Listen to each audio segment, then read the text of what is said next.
Hoje é o Dia Mundial de Conscientização da Violência contra a Pessoa Idosa. E este mês está desenvolvida a campanha Junho Violeta de prevenção a este crime. A mobilização mundial para promover a conscientização dos direitos da pessoa idosa e divulgar a importância de denunciar os casos de violência. Quem vai trazer mais detalhes é o repórter Bruno Cavalcante. Olá, Bruno, seja bem-vindo.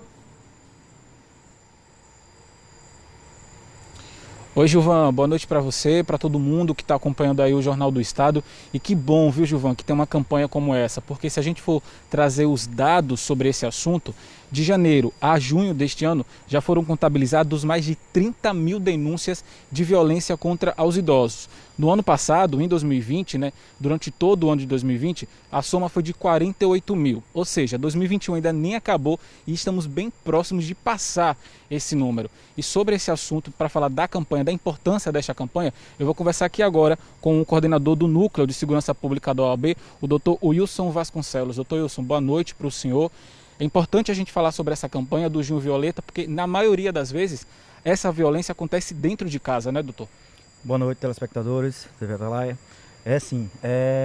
Na verdade, com a situação da pandemia, né, que foi implantada mundialmente, a gente sabe que esses números vêm aumentando exponencialmente, né? E muitas vezes, na maioria das vezes, esses idosos são vítimas de violência dentro do próprio ambiente familiar, quer seja por pessoas que deveriam ter o cuidado especial com ele, como cuidadores ou terceiros que são contratados para tomar conta desses idosos, assim como também por parte dos próprios familiares. E temos um agravante nesse caso, quando é por parte dos familiares, porque como envolve uma relação de confiança, então esses idosos, de certo modo, diante da sua vulnerabilidade, se mostram incapazes de eles mesmos partirem com a denúncia para que as autoridades possam tomar as providências cabíveis. Então, deve existir sim uma rede de proteção no sentido da prevenção e, claro, da punição no caso da existência de delitos dessa natureza, que a gente sabe que com a questão da pandemia, os idosos, por sua vulnerabilidade, têm ficado bastante em suas casas, né? Por conta da questão da complicação decorrente da Covid. E aí os números mostram que, segundo dados do próprio IBGE, em 2033 nós teremos uma população de aproximadamente 20% da população brasileira será de idosos, quando em 2013 a gente tem um percentual de 11%. Então, na verdade, o crescimento demográfico, ele com a estabilização dele dos anos 1960 para cá, então a gente tem uma população de idosos crescente no nosso país. E é importante essa rede de proteção, para que as pessoas denunciem, para que isso chegue às autoridades e a gente possa diminuir esse número da violência contra os idosos, que cada vez mais crescente e é muito preocupante diante do agravamento dessa crise da pandemia. É sobre esse ponto que eu queria falar agora com o senhor, como o senhor falou, da denúncia. Sim. Num caso como esse, geralmente, como o senhor mesmo falou, os idosos ficam dentro de casa.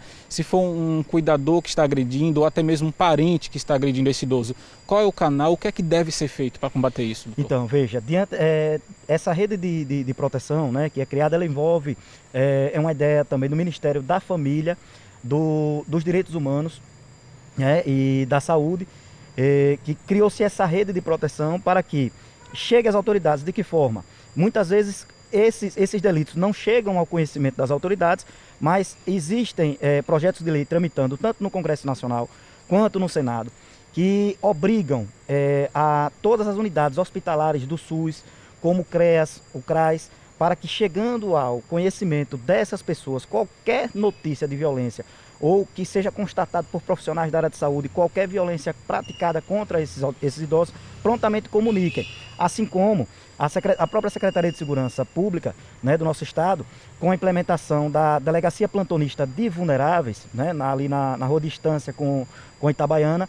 Então ela funciona hoje em regime de plantão. Então isso facilitou muito para que a sociedade venha a denunciar. Existe o Disque 100 também, que foi criado para também coibir esse tipo de prática, que é abominável e a gente sabe. é uma população totalmente vulnerável que precisa muito da nossa atenção. Eu acredito que a OAB acompanha alguns casos. E quais são os tipos de agressões, doutor, que vocês veem com bastante frequência? Então, não se trata só de agressão física.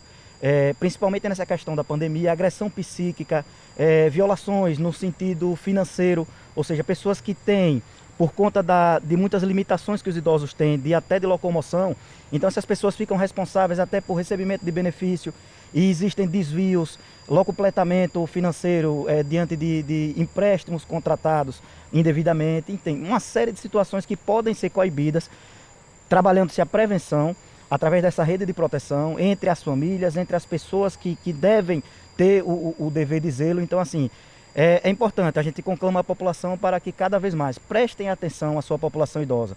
Se você cuida do seu idoso, se você tem um contato, busque saber, procure, veja sintomas, porque realmente é uma situação que precisa ser tratada o mais rápido possível, para que a gente possa evitar danos, né, cada vez maiores a essa população. Daí a importância de denunciar, né, doutor? Daí a importância da denúncia, porque é aquele tipo de crime que muitas vezes ele acontece às escuras, como a gente fala, ou seja, dentro do ambiente familiar, dentro daquele ambiente que o idoso hoje se fortalece desse ambiente por conta da pandemia, como existem as limitações de locomoção para essa população, então cada vez mais eles estão reclusos dentro de casa. Então, se acontece naquele ambiente familiar, é importante que o familiar que preste atenção àquilo venha e denuncie, para coibir cada vez mais essa prática e a gente consiga uma convivência harmoniosa. Doutor Wilson, muito obrigado pela sua participação e pelas informações.